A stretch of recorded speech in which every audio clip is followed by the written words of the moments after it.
during this virtual meeting. It has established these options. Option number 1, during the meeting, the public can provide public comments via telephone by calling 415-655-0002. The meeting ID is 2306-357-4419. Individuals will be able to speak for 3 minutes during the public comment period. Again, to make public comment today during the meeting, members of the public should call 415-655-0002. Meeting ID 2306-357-4419.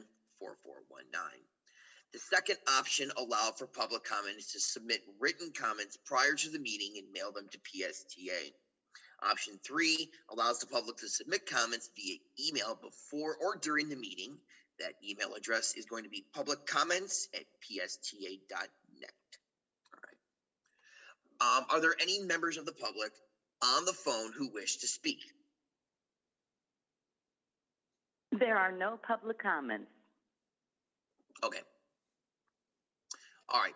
For the record, I would like to confirm you can all speak and see and hear one another. So we're going to do a brief roll call. When I call your name, just please respond by unmuting and saying here so that staff can document attendance. Gloria Lepak Corrigan. I'm here. Jay James. I'm here. Kim Binking.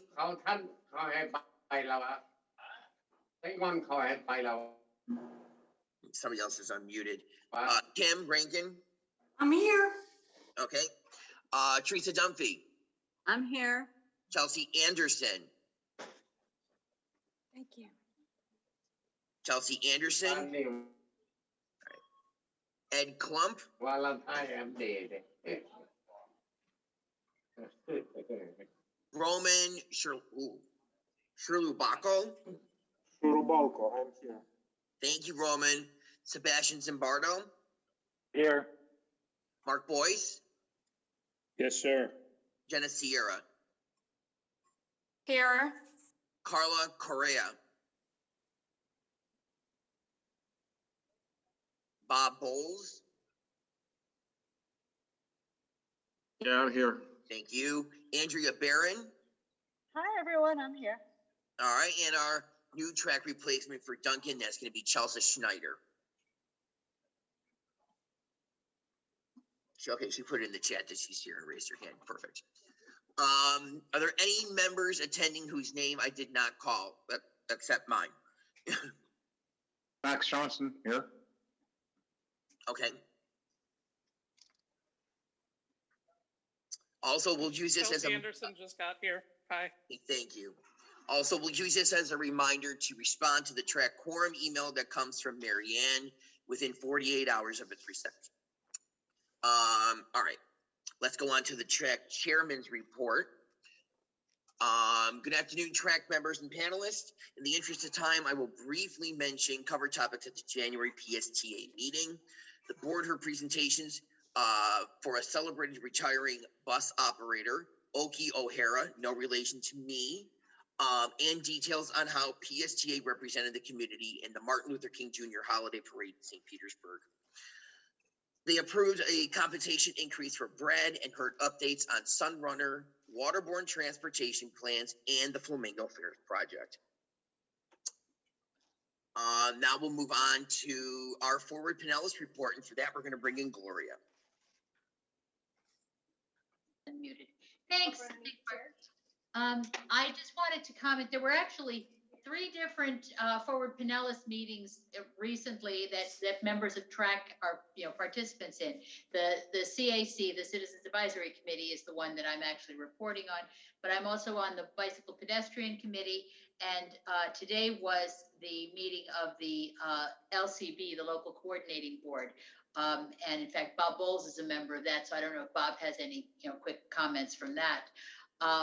And I went back through the agendas. Those were all a month ago, except for the meeting today, the LCB. And so just refreshing in my mind what was covered, there were 2 things that I thought might be of interest. I always keep talking about how Forward Pinellas is so much of a support for what we do as transit riders and as pedestrians when we're off the buses too. And there were two very interesting things. They had reports on the multimodal accessibility index exchange. And in that, they talked about something that when they're now evaluating roadways, they developed something called the MAX, which is the multimodal accessibility, where they were always evaluating roadways just in terms of their performance for cars. And now they're starting to look at how do they perform for all of the other things that they're used for. And so, including buses and pedestrians. So I thought that was pretty interesting. And then they also had a report on the Urban Design Services pilot project. And that again, where they're looking at making sure that as we're redeveloping the county, that we're developing it for good land use too, where people are going to be living near transit lines and so on. So I thought that was all very, very important and very interesting. Reminder that we matter. And so I would, again, advise you, as I think I always have, is take a look at the Forward Pinellas site too and see how that relates to what the important things we're doing as transit riders. Thank you. All right, thanks so much for that report, Gloria. Always appreciated. With that, we're going to move on to our information items. First up on the list is going to be the TRAC initiatives for 2021, including the continuation of the STAR Award. At this point, I'm going to hand the floor over to Bob Lasher, and we're going to hear from him. Thanks, Mark. Good afternoon, everybody. This is something we do every year with our Transit Rider Advisory Committee. We choose, actually we let you choose what you want to focus on, and it's discussed, and we like to hear what people are interested in. And in the past, one of the most popular and one that's still open is our STAR Award, Superior Transit Access Recognition. And this is all about just awarding or issuing awards to organizations, groups, and people who've done something to make riding transit easier. For instance, the first one we did was a access for people in mobility aids and wheelchairs up at Woodlands. I think it's Commons. It's a mall movie theater up in Oldsmar. We had another one similar at PNC Bank did, and then Walmart on Gulf to Bay, how they had the nice new ramps and railings put in there. And the idea is just to make these things more public. So we get to go into whether it's the county commission or city commission and say, hey, these people did a great job. We want to recognize them. We want to give them this award. And anybody can nominate and anybody can receive. That's online. The nomination form is pretty simple. All you really have to do is take a couple pictures of what you want to give the award for on a cell phone, send it in, and then we'll usually set it up and they get a nice plaque, and then they get some nice PR for doing some really good things. So this is something I know staff would like, and a lot of the members of the TRAC have been doing this over the years. We have been the last year or so working as outreach ambassadors for Flamingo. By the way, so I don't forget, we cannot thank you enough. It has made a difference, and we really love how you're helping. And I think if you all are amenable to it, that would be something we'd like to continue as well, because it's going to be a long process. And then you also this year helped with the COVID safety measures. Actually, it's more than this year now. The last 2 years. Wishful thinking, isn't it? I like that. Oh, I'm back. I was doing something. And by the way, it's we still have mask riding mandates on the bus, since I brought that up, because we're under TSA, so it's through at least March 18th. Because I had a question about this by someone else earlier today. So we like to brainstorm, see what ideas you may have. Our suggestions, as I mentioned, we really like that TRAC Star Award, and so do the municipalities and the elected officials. Our new big endeavor, I mean, the white whale we've got is replacing Park Street Terminal. And that's going to be the new Clearwater Multimodal Transit Center. It's in, if you haven't been through there, it's in pretty bad shape. And we're trying to get some grant funds. We've got the city working with the city of Clearwater. So that's a big one. And then Also to continue the public outreach with Flamingo and other assistance as needed. And right now, it's probably pretty much going to be helping us with Flamingo as we make this transition, because we still have a lot of work to do in that regard. And we knew this going in. This is going to be a big lift. But at this time, Mark, if you don't mind leading a discussion, let's hear some of your ideas and what you would like to discuss and talk about. I think before we have a discussion with the members, let's have Cassandra come in and then we'll go off to the members. Okay. Thank you so much. I would reiterate some of the things that Bob said, because they're so important to us. You as a committee are critical to be the advocates for the riders, and all of the initiatives that this committee has undertaken since its creation have been vital to us as an organization. And so as you start to think about how the committee will take on these continuing initiatives or new initiatives, I just want you to know how much we value your participation and your dedication to making riding better in Pinellas County. So I know that Bob said it, but I'll say it again. Thank you for giving us your time and your energy and your passion for public transportation. So I'll then turn it over to Mark to have you guys talk about your ideas or how you think you can continue to help us and the riders. But I couldn't contain myself. I really just wanted to make sure that that you guys knew how important this is and how important the discussion of what you do next is. Thank you. Thanks, Cassandra. And I want to, before we go open up the floor for discussion, I also want to point out, I did this every time before we do initiatives. Initiatives are large umbrella ideas, not coming in and saying our initiative is going to be to improve ridership on Route 34, and we're just going to focus on Route 34. We don't want to focus on smaller contained issues. It's larger issues that face PSTA and Pinellas as a whole, rather than small microcosm issues that may just deal with St. Petersburg or ridership. We're looking big picture here rather than micro scale. I also will say one more thing. In knowing that this committee, whatever we touch almost turns to gold, I think it is important for us to assist as much as we can with getting a new facility in downtown Clearwater. I personally think that there is the glimmer of hope that Clearwater could become the next St. Pete, and I think PSTA needs to get it on the ground floor and be a big part of the development of that area of the county. So with that, we are now going to open up the floor. You can raise your virtual hand, you can flock your hands and wave at me, whatever you need to do to get your voice out there. But this is the time to really get your voice out there about what are the big picture items we need to focus at. Let's start off with Gloria.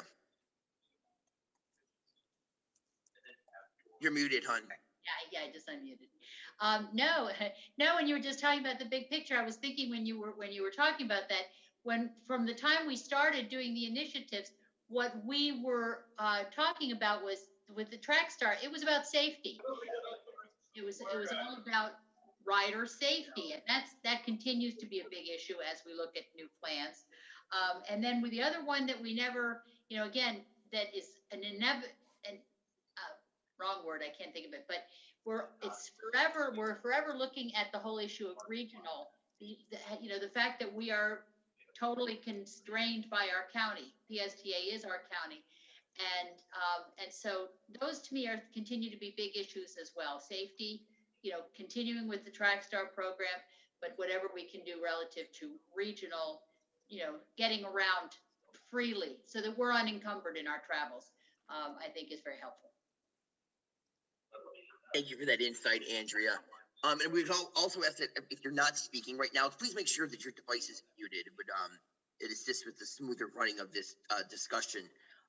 Does anybody else want to chime in on what they believe that the should be some initiatives and things that PSTA and TRAC need to look at as a larger picture?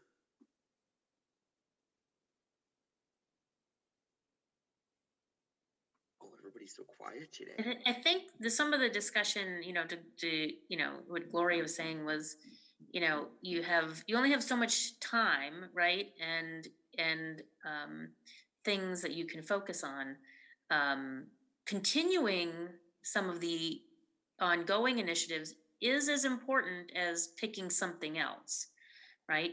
So deciding that you want to spend time on continuing the TRAC Star Award is an important discussion. Do you want to continue to help with public outreach? That is also an important discussion.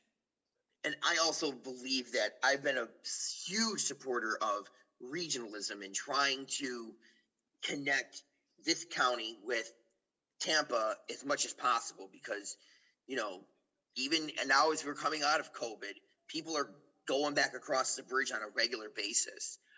So Andrea had her hand up, and then we're going to go to Jay. Andrea, come on in. Hi. One thing that I've noticed is with the increase in businesses in downtown St. Pete that are open late, restaurants, hotels, etc., a lot of people are living further out because of affordable housing. In other urban areas, there are small microbuses or mini jitneys that are used around the clock to help people with local transportation who work odd hours. Would PSTA be interested in partnering with any type of local organization like the Edge Business District or downtown or even some of the hospitals in creating minivans to help transport workers to and from meeting points that are closer to where they may be living outside of the city center? That would be something that I think is well worth looking at. Yes, always a great idea.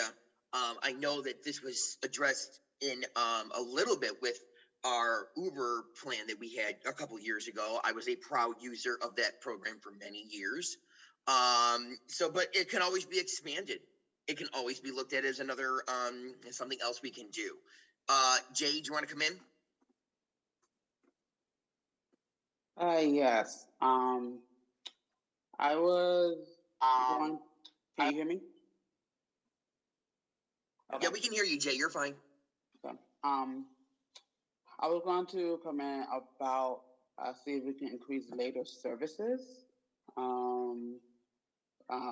And I concur with improving the regional transit improvement because right now, unless it's recently changed in the last month, there are only 8 round trips between Pinellas and Hillsborough per day, and they're both early in the morning and in the early evening.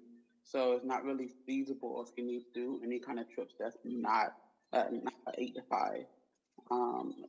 So if you work, many of the customer service, so I work a lot in customer service, and I've been offered positions in Tampa. I can't take them because even though they're right in West Shore, right on the Route 300, the minute the jobs are 9 p.m. to 6 p.m. and it's late to get back to St. Pete.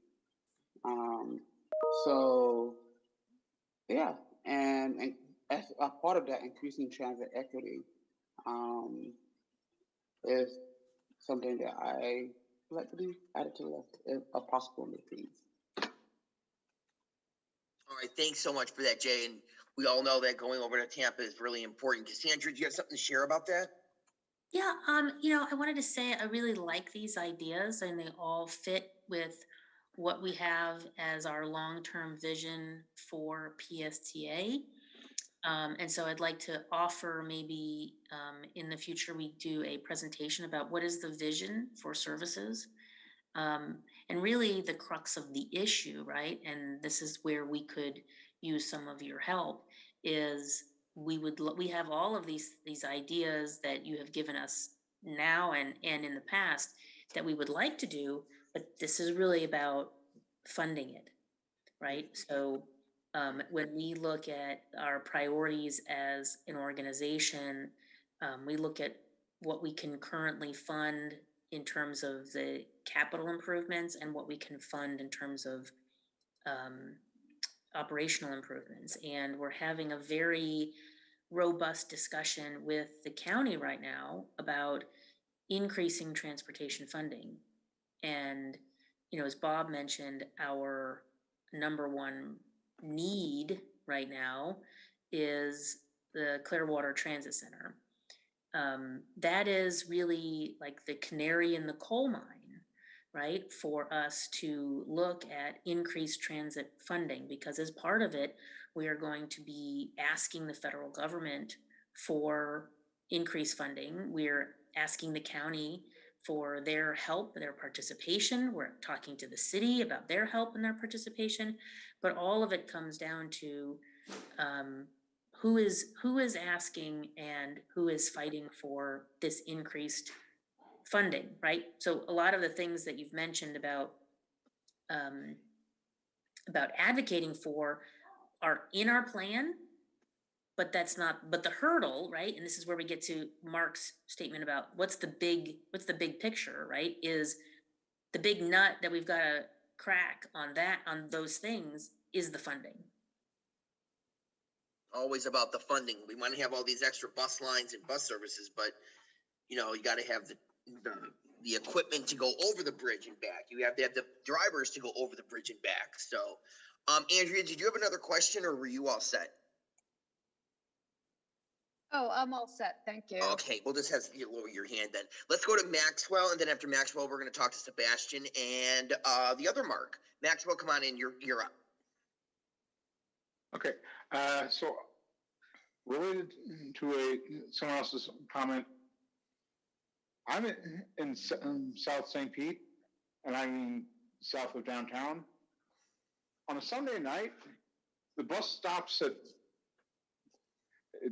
I'd say about 5:30. It doesn't really proceed to my house. It stops at about 2nd Avenue South. So if I wanted to work at, I don't know, say Sundial, yeah, I can't on a Sunday because I can't get home. Can something be done about that? The world doesn't, shouldn't come to a screeching halt at 5:30 in the afternoon. Okay, so we'll add that to our where we have the late night transportation with their okay. So that again, I think this would be really helpful to show our vision plan, because with increased transportation funding, and that's what we talked about in 2013 and 2014, is the very first thing we could do with increased funding, and let's say major influx of funding, would be to extend the span of service. And that's exactly what you're talking about. And then the next thing is we could order buses would be frequency, and then new bus services. So it's all, you're all like sort of zoning in on the same thing, right? Which is that funding question. So Right. yeah, it's I think everybody's sort of coming together, right? Because that's the crux of the issue. Right. Yes, All right. Sebastian. Can you hear me okay? Yes, we can. Okay, here's my question. Some years ago, there was a big deal made about T-Barter being formed, Regional Transit Authority. And I don't see anything about these people in helping situations like Clearwater, or, the Park Street location type thing, or money to go across the bridge into Tampa to increase it. What does T-Barter actually do for us? Can anybody answer that? Sandra, you're muted. I'm trying to unmute myself. I'm looking at Bob saying, Bob, you want to answer that? So T-Barter was created in 2007 to look at regional issues. And I think at the time we PSTA, and I was not at PSTA at the time. I don't think anybody who's at PSTA now on this call was here at that time. We didn't do a very good job of that. We didn't do a very good job of communicating with HART or PASCO. And I think that the formation of T-Barter really brought that to light. It also started to focus in on how the Florida Department of Transportation will invest in public transportation. in the Tampa Bay area, and how we'll set priorities on as a regional basis. They do operate the regional van pool, which I know is a very successful program for carpooling, especially to MacDill Air Force Base. And so and they do generate formula dollars from the federal government that come to the area. I think we're continuing to work with T-BARDA on what is the vision of what they do next. And we are part of what they are looking at for other regional service advancements, including I-275 from downtown St. Pete to USF in Tampa. So hopefully we'll help them get more service off the ground that way. They also Oh, have go ahead, Bob. Yeah, a neat program, TD Tampa Bay, which linked both sides of the bridge to people who are on transportation disadvantage, but then they had to lose that this year because the legislature killed the funding for transportation disadvantage. Now, our lobbyists at our last legislative committee meeting said that right now it looks as though that's going to be funded once again if things continue the way they are. So it would be nice if and they probably would start it up again, that program, if the state continues to fund TD as it had before. Okay. Thanks so much for that information, Bob. Let's go to Mark, and then we'll kind of wrap up taking a look at the initiatives. Mark, come on in, please. Thanks. I don't want to sound like I'm complaining. It's hard to not sound that way if I'm, given specifics. But I have a thankful heart, and I think the people that are served by PSTA have a thankful heart too, for the most part. But how James brought up the equity situation, and I don't know the specifics of what he might be, referring to. I'm only guessing, but I'll give you a specific, which I thought was kind of weird. In my travels, there was a time a few years back where I rode PSTA very, very heavily for a year and a half. And anyhow, it was all over Pinellas, all over Hillsborough, all over Pasco. And I know we're in a difficult time in our life. But anyhow, I knew of 300 people who had to walk 0.7 of a mile to get to the 52 stop, either way, to go north or south. That's over 300 people whose primary transportation was PSTA, and that's how far we had to walk. And a few of them take a bicycle to get that far, and so forth. And in my travels of heavily on PSTA, I never saw anything quite like that. I have been on routes that'll drive you through all kinds of neighborhoods and apartment complexes.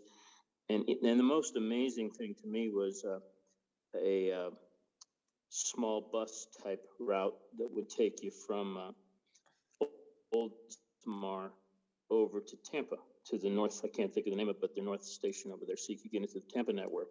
That was your only means of getting over there on a Saturday. So there was an amazing link for me. I needed that in those days. It used to take me all day to get to Tampa and all day to get back. And if you missed a bus, you're in deep weeds, But my point is, amazingly to me, while I'd ride that bus to Tampa, apparently there's a capacity where people can call in from their home, from the race, the horse track, and arrange to have that bus take a detour a mile or two into their neighborhood or to the horse track. We went all over the place, picking up one person and then bring them, So we would do the detour thing, and I was thinking, man, there's 300 people that are walking 0.7 of a mile 7 days a week, but yet we're driving. So I don't know who determines equity or how they define it, but I know that's not equitable, and so I would just second James' request for them to try to be real about that. And then the other thing is to second the request for them to increase the 300X and the 100X, because it's marketed as an alternative for people to park and ride to the airport. primarily on the 300.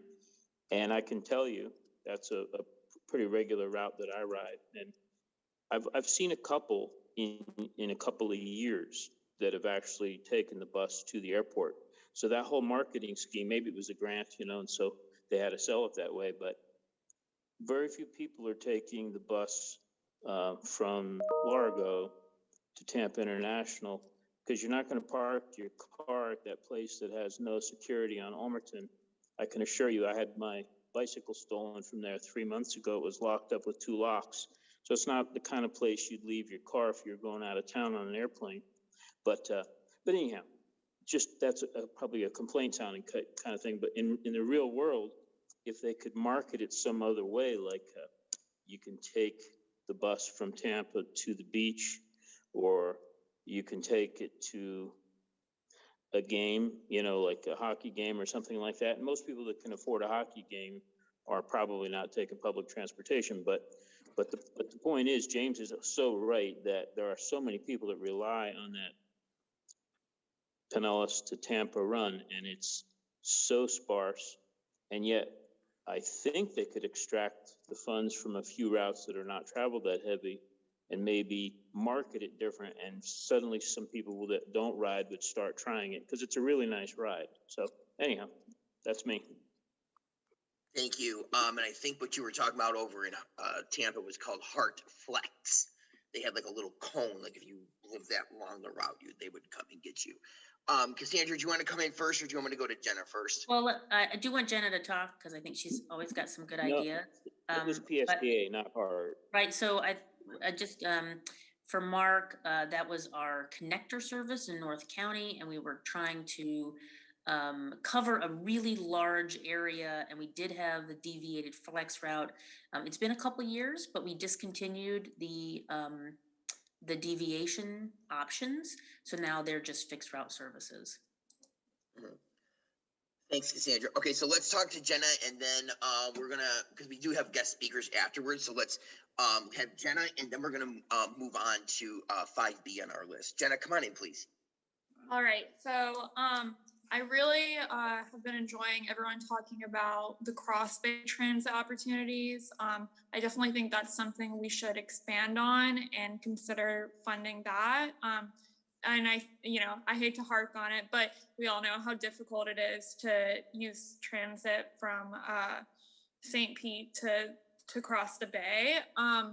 It's just a very long ride, especially when people are doing it for work. It's can definitely get very tedious and inaccessible.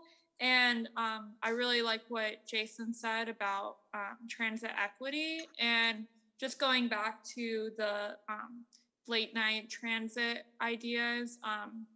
A lot of workers in the city have very non-traditional hours, where the traditional transit hours might not necessarily serve them in the same way. So as someone that has some non-traditional hours, because I work in the service industry, I find that like later hours would definitely increase accessibility for a lot of people in the city. And when we consider a lot of late night travels and stuff like that, I definitely think maybe increasing the quality of the bus stops, if you were to do that, would probably be necessary, because sometimes if it's on Central, it's very well lit up and very easy to see. But sometimes when it's like very late and the bus stop is a little worn down, it's just not great for a lot of people that are trying to ride late in the evening. It might be hard to find, or it's just too dark. I personally have some vision problems, so most of the time it's okay, but it just, I think making things very visible, if you were to expand on later transit rides, which I definitely support, would be great. So thank you. Thanks, Jenna, and thanks to everybody for sharing your ideas. It certainly sounds like there was a large, a lot of us talked about having later services and expanding of services across the bay. However, because the money's not there, that's just gonna stay.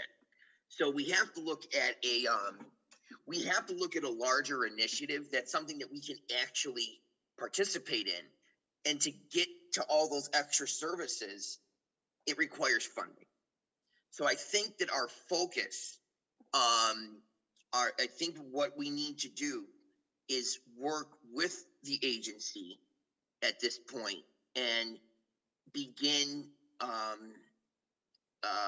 requesting and soliciting these funds from our government leaders, the people who have the money, people who control the grants.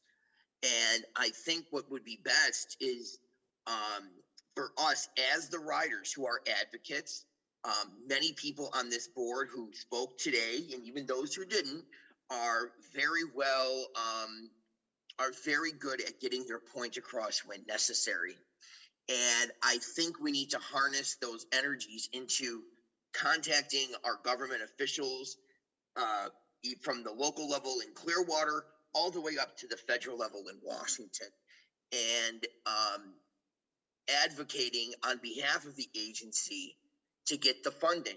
Because if we get the funding, not only for the transit center in Clearwater, we can also then begin looking at expanding services across the bay and having them later on Sunday. And I think this is a good way to join up with the initiative that staff wants us to have, and the initiative that us as bus riders want to have, and join them together and find a way to request, plead for funding. And I think that's what our initiative focus should be for this coming year. I know that we have hands up, but we also have people on the call who took time out of their day from their job that they got to speak. So I'm going to move on, and then we're going to have member comments after that, and we'll circle back, okay? So I want to move on to the sustainability report from Heather Stobush and Nicole Dufta.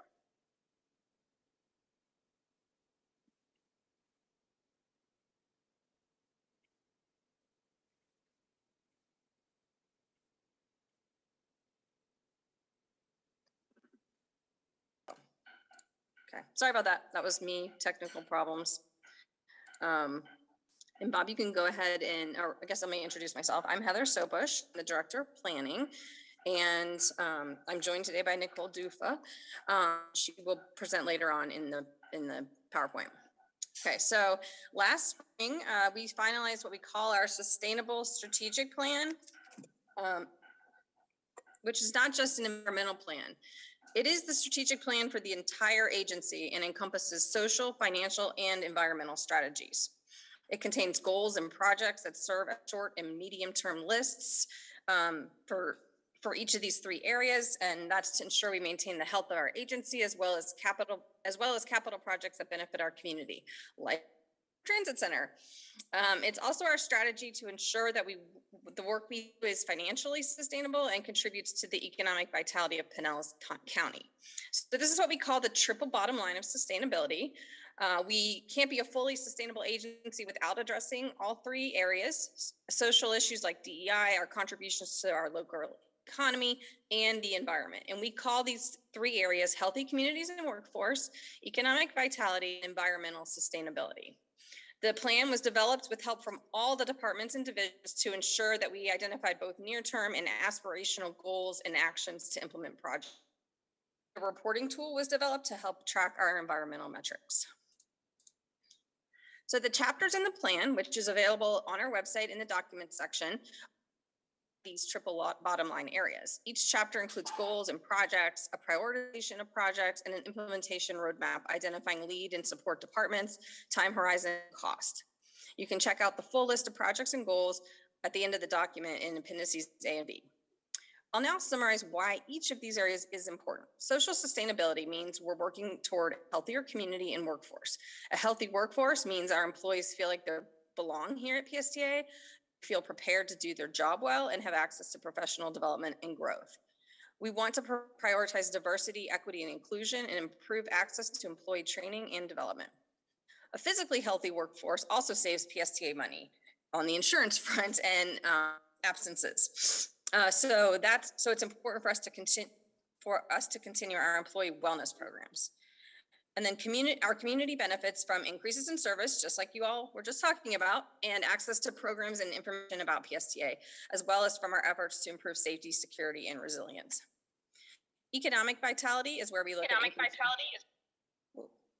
at increased ridership, maintaining affordable transit and mobility options, and improving operational efficiency.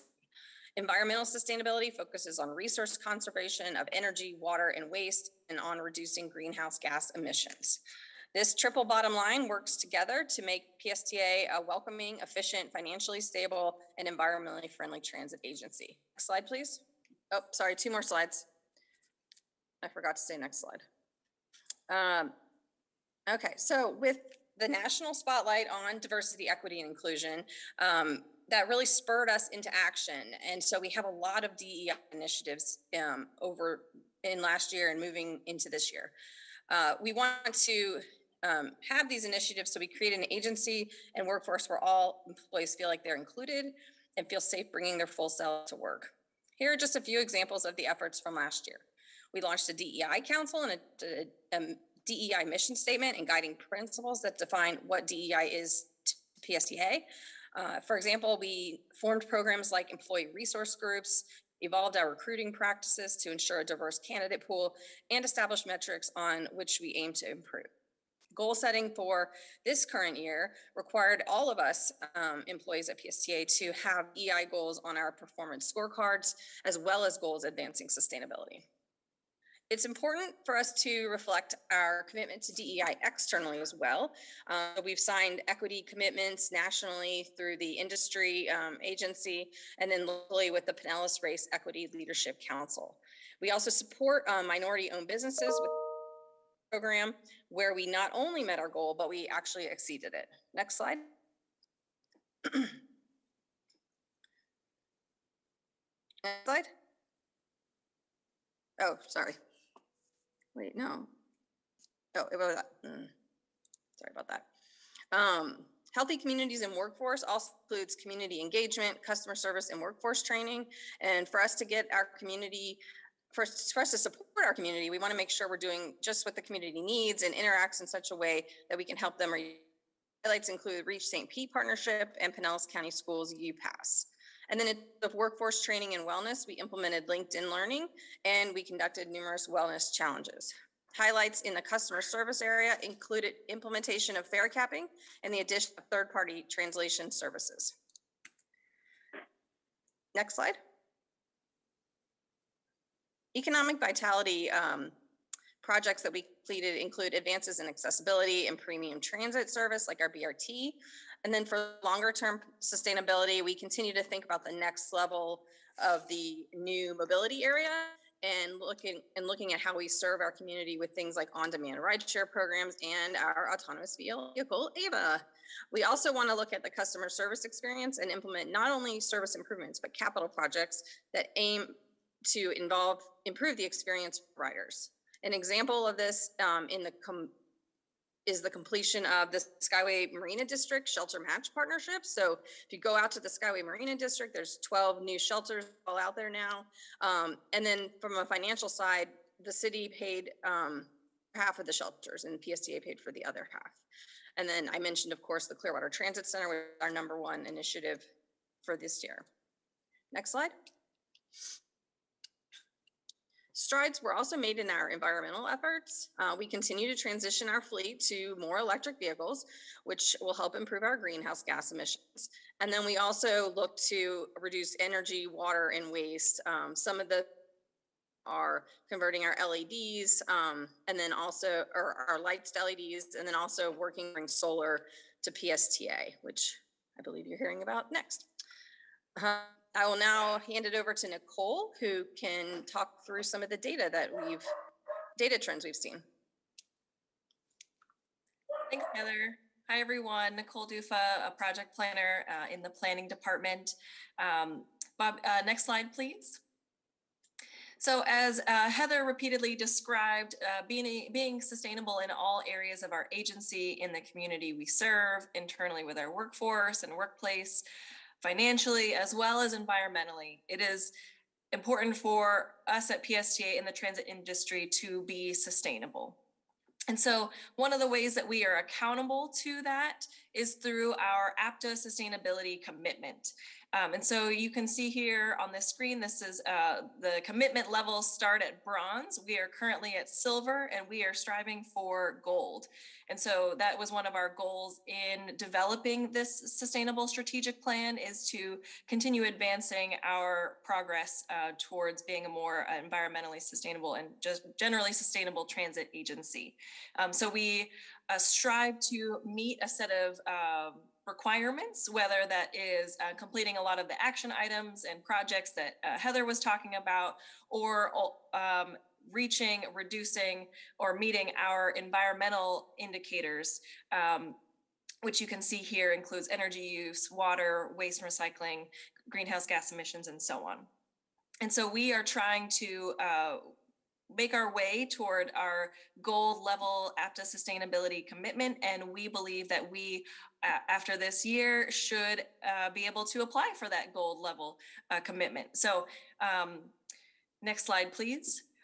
I'm going to be going into a lot more of the information around our environmental metrics. And so a quick note about the data reporting tool that Heather briefly mentioned. For those of you who are new to the TRAC, PSTA is a data-driven organization, so we track our data to measure our progress and making improvements over time, as well as understanding the areas we need to work on. And so we do this as a member of Apta, the American Public Transportation Association, as well as ABBG, the American Bus Benchmarking Group. So these are groups that we're a part of where we compare our performance against each other. And so these environmental metrics we track, including energy use, water use, waste and recycling. We will be diving into just a few of those and speaking to the trend overall as to whether or not we've been meeting our goals. You can see here we have goals to require a 5% reduction, 2% reduction, and striving to even making a 10% reduction. So I'll go into a few of those. Next slide, please, Bob. First, our energy consumption. So this graph is just our fuel energy. We track fuel energy in two categories: fleet fuel as well as our facilities energy use. And so our fuel consumption has actually gone down in the last 2 years. And what we are tracking with our sustainability commitment is our reduction in something like energy use since we assigned the commitment back in 2015. So since 2015, we've actually reduced our fuel use by about 15%. And so while we are on track to continue that reduction, we have to keep in mind the pandemic impacts that we had on our fuel, but we are also continuing our electric vehicle program and hoping to maintain this fuel reduction. Next slide. And so when looking at our facility energy, we have actually also decreased our facility energy use from 2015, about a 5% reduction. And so we did see some increases in the last 2 years, but we are charging more electric buses. So we know that the offset will hopefully be helped by continuing projects like our LED light conversion, as well as our solar projects, so that we're not drawing as much on the grid. Next slide, please. Our water consumption has decreased over 10% since 2015. So we are really on track there for making sure that we are efficient with our water use and using leak detection programs and even low flow fixtures. Next slide, please. And so as far as our waste generated, it is broken into two categories. You can see on this graph here that we compare it between waste management and Pinellas County. So waste management, the bar in green, picks up from our PSTA main campus. And so you can see there that we have had reductions in our waste management pickups. This is primarily because most of PSTA staff has been able to work from home at least part of the time while we keep our operations going. But the orange bar is our PSTA bus stop waste. So Pinellas County Solid Waste picks up from all of PSTA bus stops as well as our terminals. And we have actually seen a slight increase in our waste from the terminals. We're attributing a lot of the waste increases to cleaning products with the pandemic, masks, paper towels, other cleaning supplies. And we've been picking up a lot of extra trash at our bus stops as well. So this is one of the areas where PSTA is going to be prioritizing. And actually, speaking about TRAC initiatives, one of the areas that we'd love to increase is our recycling. And that's something that we don't currently do at our PSTA terminals or bus stops or on our bus yet. And so that's something that you may see from us this year is a new initiative to promote recycling at our facilities, excuse me. Next slide, please. And last but not least, our greenhouse gas emissions and criteria air pollutant emissions, GHG and CAP. And so while we are still transitioning to our electric fleet, we did have a little bit of an increase in our greenhouse gas emissions in the last year, up from our baseline in 2015. And so we anticipate this to decrease the more electric buses that we bring.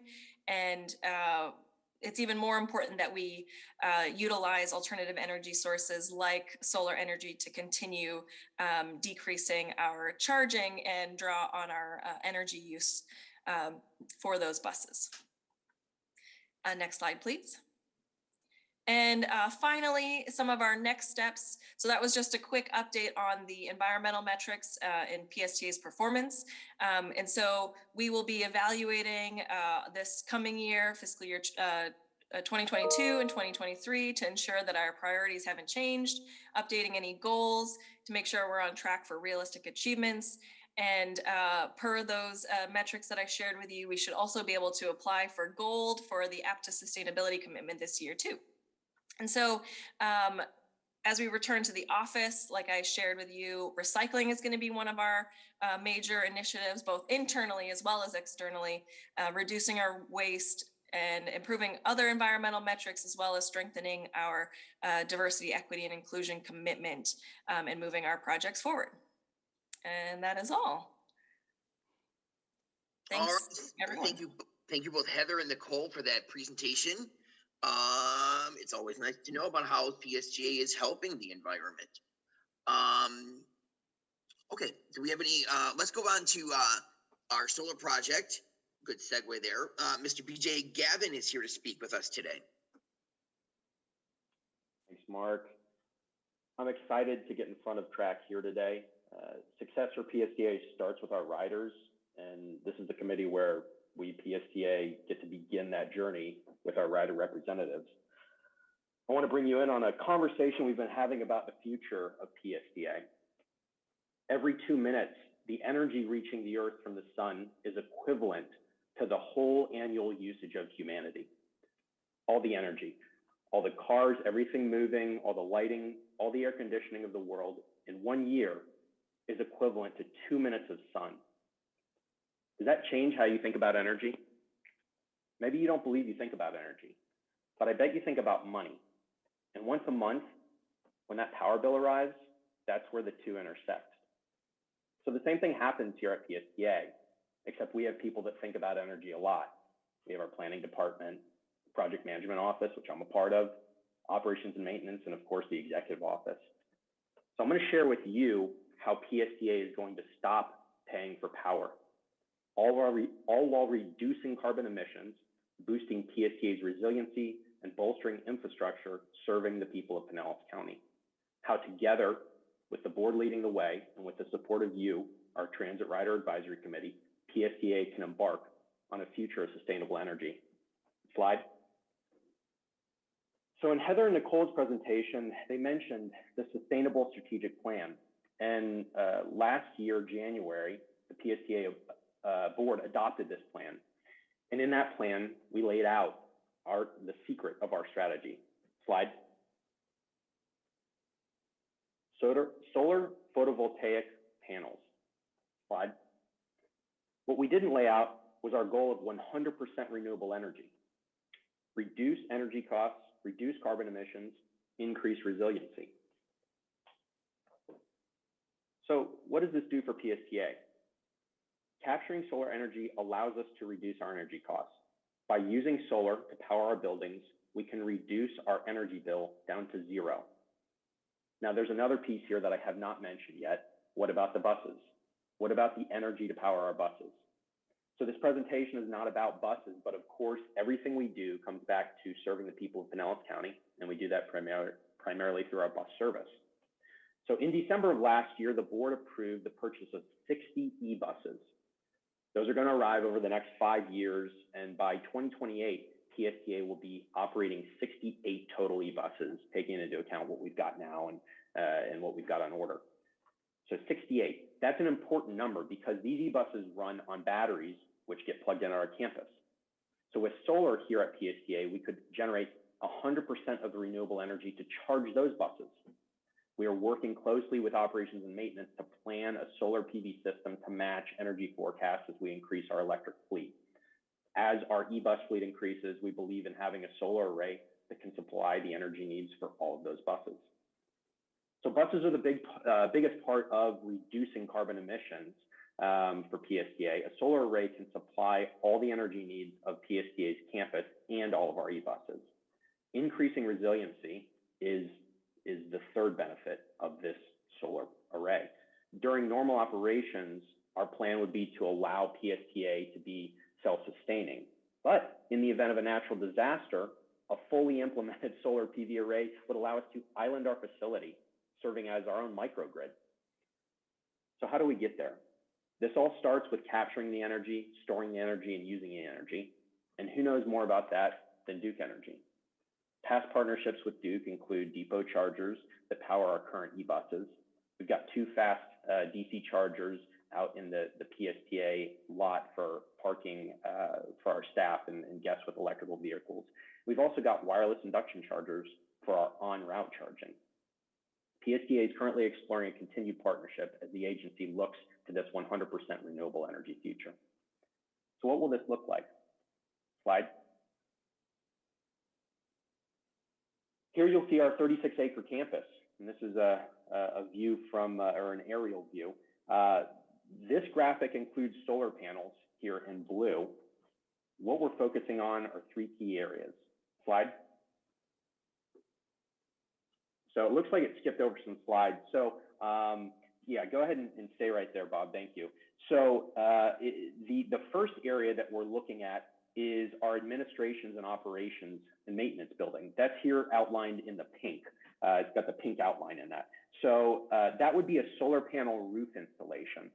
And then that would be the first part of our project. The second part of our project, if you look to the right, on the right, that's our bus transit yard. So to the right of that pink, kind of in the top right corner. Here, a solar array would be elevated above the buses, targeting minimal to zero functional change in our transit yard, but that would allow us to capture all the energy in that area. Then the third area would be to the left, and so that's our parking area, employee and guest parking. Similar to the transit yard, this would be an elevated solar array here above the vehicles, minimal to zero functional change. We're looking, I mentioned those 3 areas, we're looking at the having this done in phases. So the first being the roof, the second being the bus transit yard, and the third, that's kind of to be determined, but that would be the next natural progression.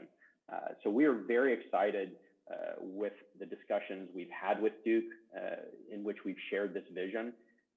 100% renewable energy is what we are seeking. Duke's assembling a proposal now that will lay out how they vision this partnership with PSTA. We're working through that. Meanwhile, we're looking at additional grant opportunities for project funding. We look forward to answering any questions you have. All right, thank you so much for that presentation. So we're now going to go to our member comment section, and that is going to be where if you still have something you want to talk about briefly from the initiatives, or if you have anything pertaining to the sustainability presentation or the one we just saw about the solar project. So we're going to start with Jay, and then we're going to go to Sebastian. Jay, why don't you come on in? Okay, I have a couple questions or statements. My question is for the very last presentation about the solar array. You may have said it, but may have missed it. Is this project going to be owned by PSTA, or is this going to be a Duke project on behalf of PSTA? That's a great question. So the way we envision it now is to have Duke handle the technical aspects of this. So we haven't worked out those details. The ideal situation for PSTA would be to get all of the benefits. There is a cost associated with this and a break even that would take an amount of time, but really we would want Duke managing the whole thing. And so it wouldn't be our staff handling it. It would be Duke staff. Okay. Okay. I would love to hear more about it once we have more things finalized. Because I would love to know how if we're going to be selling the excess power, if there's any, and like how that's going to be handled, and everything. Yeah. Because so I don't know if you know, there's a bill floating around in the federal legislation right now that would pretty much reduce the amount that folks with solar can sell back to the utilities. So right. So I don't know if that's. Go ahead. Yeah. No, I was going to say we are aware of that bill.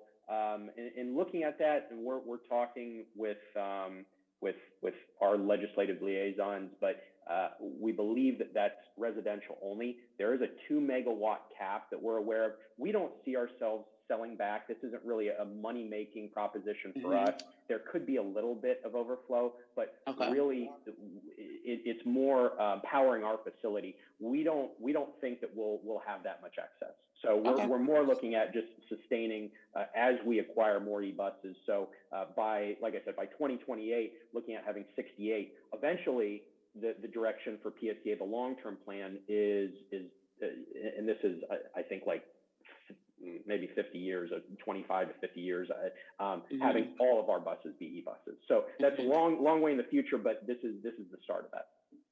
Okay. Thank you. Thank you. My next statement actually is about the initiatives, the TRAC initiatives. I made a comment in the chat. I just didn't know if people saw it. I'm just going to read back my comment because I don't know if everyone has access to the chat. So some of the reason provided for the reduction in cost-based services wasn't because of funding, but because of reduced driver capacity due to COVID and retirements and the lack of folk wanting to be recruited into becoming bus drivers. I know we've been pushing hard for more bus drivers. And like I agree, we do need to continue to advocate for more funding, but some of it is not entirely about funding. That's why I just want to make sure we don't. Yeah, I'll address that just real quickly. We are going back to full service starting of our February service change. And so the service levels that we had in early 2020 pre-pandemic will be returning. And then we can talk about increased service after that. And so when you all mention increased service, we assume that it is above the 2020 levels pre-pandemic. Okay. Okay. Well, that's good news. That's good news. Really good news for me personally. And yeah. Okay. About the regional. I wish the list was still up that we had going because I didn't write down all of my notes. The regional expansion of regional. Yeah, I definitely regionalism. Yes. Okay.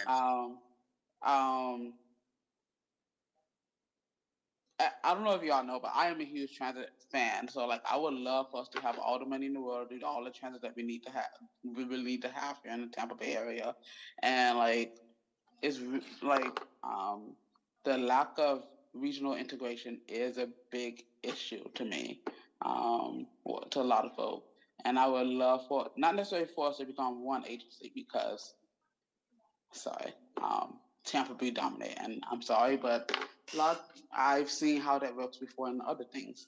And I would still love for us to be separate agencies, but to have more integration in our, like I really love the Flamingo Fairs because you don't have to worry about so much about having different physical cards. You can use the same app on your phone, you know, or your same card.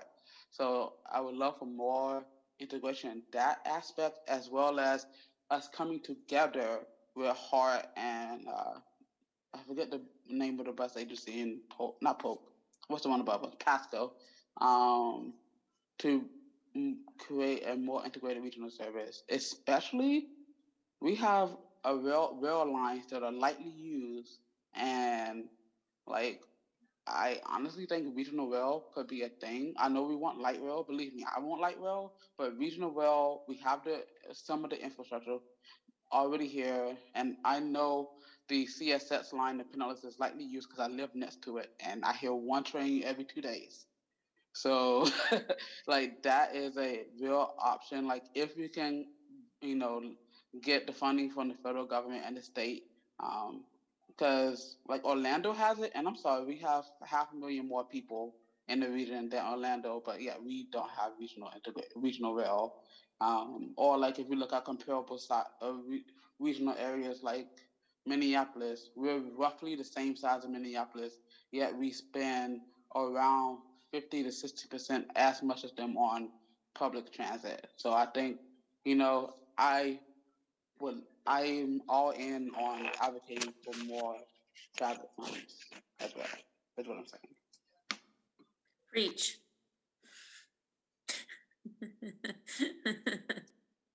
All right. Let's go to Sebastian.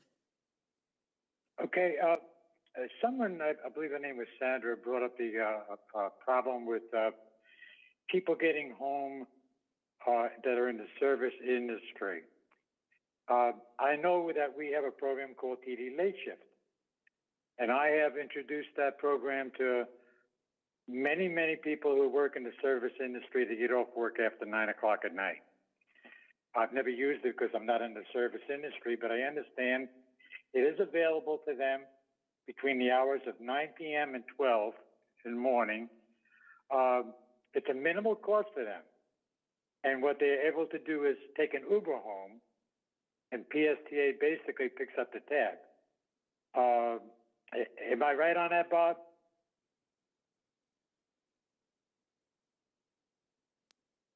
Sorry. Yeah, essentially, yeah, but it's later at night when the bus service ends and it goes right into the morning. And it's a one-way option, whether to or from work when the buses aren't running. And it is for people who were on TD, on transportation disadvantage, yeah. That's been a very popular program, and the idea is to give people a chance. The people I've introduced it to just absolutely love it. They're saving a lot of money. And the only point I wanted to make about that was that there aren't a lot of people that know about it,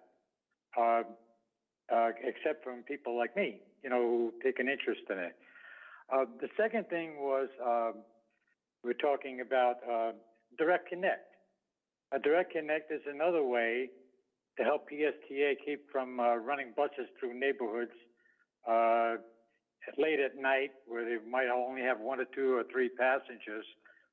And I've been on Direct Connect. However, we have run into a problem with Uber. Uber will not pick you up at a Direct Connect bus stop. And if you list a business, for example, out in my area out here, we have a Direct Connect in front of Walgreens. We have a Direct Connect in front of the public shopping center. If you list a business for it to be picked up at, they consider that a business address, and they will not. They will charge you a full fare. I don't know who to talk to about that. Uber does not want to pick you up at a bus stop. So the bus stop is in front of a business. You can't list the business because you will not be eligible for the program. There's somebody to talk to about that that can talk to Uber?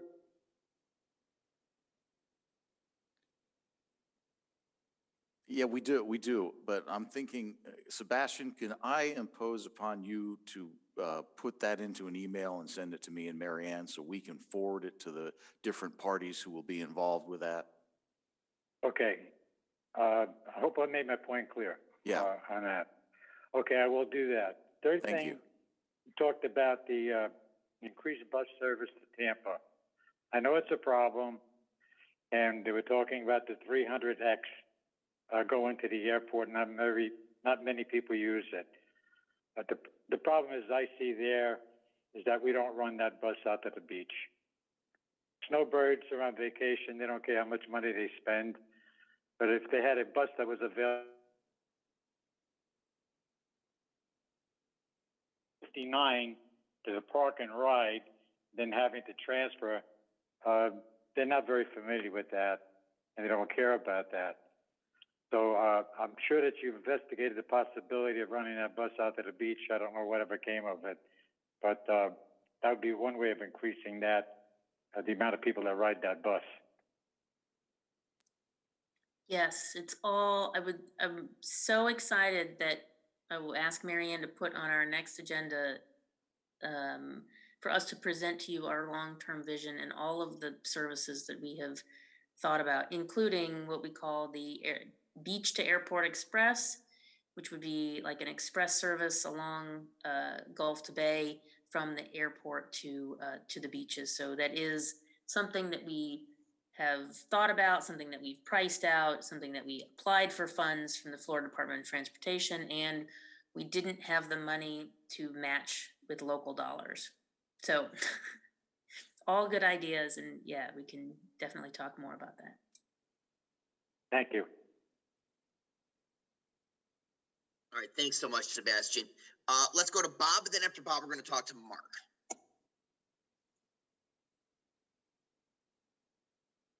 Yeah, two things real quick. On the fixed lanes, you have the instructional all on the inside. The instructional cards were right now. It's COVID and drivers and fares and so forth like that. Has the PSTA ever given consideration to put advertising in there, such as they do up in the metropolitan where I came from, New York, New Jersey area? It would give a dividend to PSTA, and that would obviously help in the overall treasury. So Bob, do you want to take that, or? Yeah, we have in the past, and it hasn't been a big seller. So what our advertising group, and it's the third party group doing it, they get most of the money on the exterior parts of the buses, and it's so much more, or they earn so much more for the effort they're putting in, that's where they're concentrating the efforts on. And usually we will use the interior sometimes as a sweetener for a deal. And then we're also looking at putting some ads up as a thank you and to really kind of, it's more than a thank you. It's to help out some of the businesses along the Sunrunner line that have been inconvenienced. So we want to use some of that ad space for some of them. And then once we move past that, then we'll take a look at it. But in the past, it's usually been 100% effort on the big money items on the outside. And then if that gets full to capacity, then they start to work on the inside. All right, thank you so much. Let's move on. Mark, did you have something else, Bob? One other, I had a question, and that's regarding to, one other thing. It was regarding the PSTA access.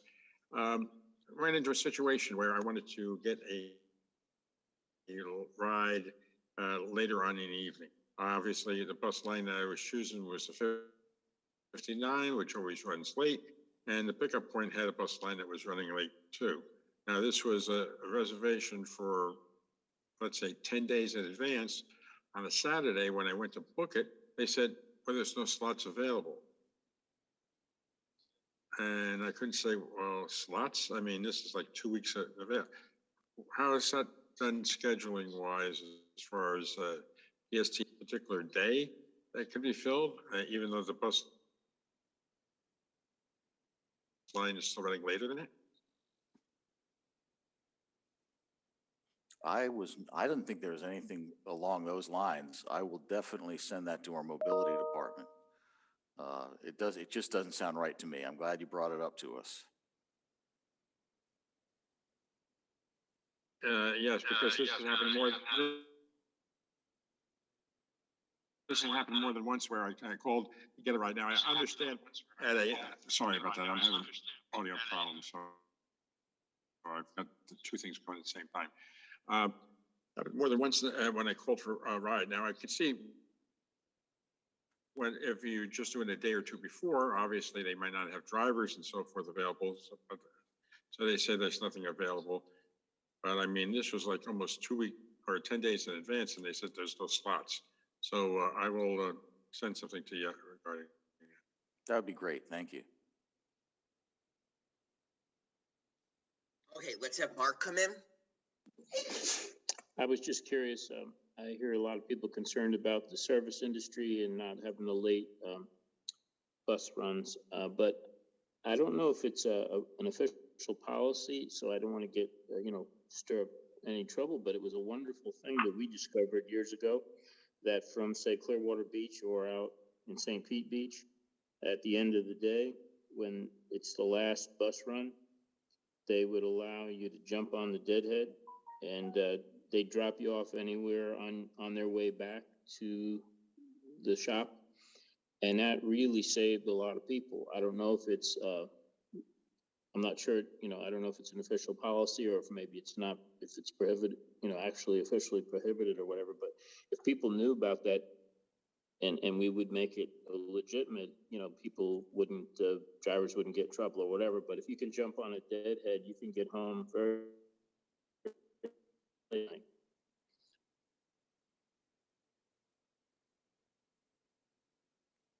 I think we lost Mark, but yes, that is actually official policy. You can still do that.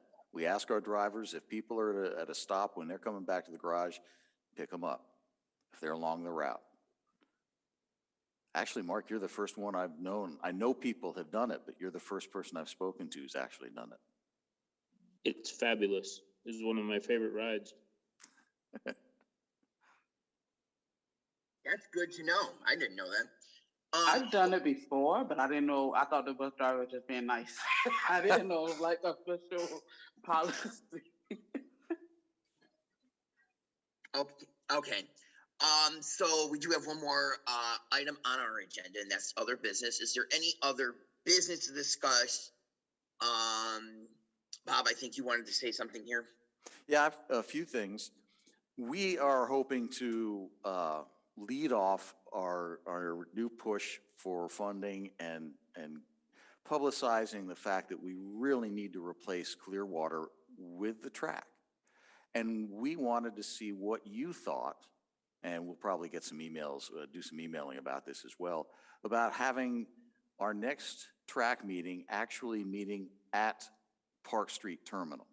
And we can take you around there and show you what it's like, talk about the condition and why it's so urgent to get it replaced. And I know a lot of you may not have been there, so one of the things we're going to be working on with email shortly, we would like all of you to let us know what your transportation needs are to get there. We might be able to work with Direct Connect to give you a hand so you're not having to take 3 or 4 buses. And at the same time, we want to know the same thing about getting to PSTA for these meetings, because we're starting to open up. And I know this can be really, the meeting in person can be onerous for a lot of our TRAC members. So we were thinking of doing one quarterly meeting a year together. I'm sorry, a meeting every quarter together. But we want to know, where are you coming from and how long does it take you to get back and forth? Because we might be able to use Direct Connect to speed up your commute to and from the TRAC meetings. So these are some things we're going to be working on over the next, actually it's going to be a few days. But does that sound good? Are there any objections? I see nodding head. Gloria likes it. Okay. All right. Well, we'll be working with it thank you. I like that. And we were also going to, and this I've got to tell you because it's unprecedented in my history here at PSTA. We were going to ask for help manning our park and ride return stop out at the beach, because for our park and ride service with Clearwater, with offering the free rides and parking, starts March 1st, goes through the end of April. Staff has pretty much filled everything up. And as I was discussing with Mark earlier, what we'll do is if we have any open spaces, we'll bring them to you and open it up, because I know it's a little bit harder for some of you to get out there than it is for us. And we want the staff to there's a lot of the admin staff who don't get out and do things like this, and the fact that they're now willing and eager to do it, it's wonderful. We're really excited about it. And it takes some burden off of the track too. All right. And then we'll put together a doodle and send it out to you. We'll consolidate the initiatives and just make sure everybody's good with it. And then we'll bring the final to you next month. All right, thank you very much for that. So with that, we're going to adjourn this meeting, and we will be meeting again on, let's see, I have it here where I just lost it. We will be meeting again on March 22nd, 2002 at 4 p.m. Location to be determined. Yes. All right, it was good to see everybody. Thank you so much for everybody's wonderful participation today. Bye-bye, everyone. Thank you. Thanks. Bye. Stay safe, everyone. See you later. Good. Good.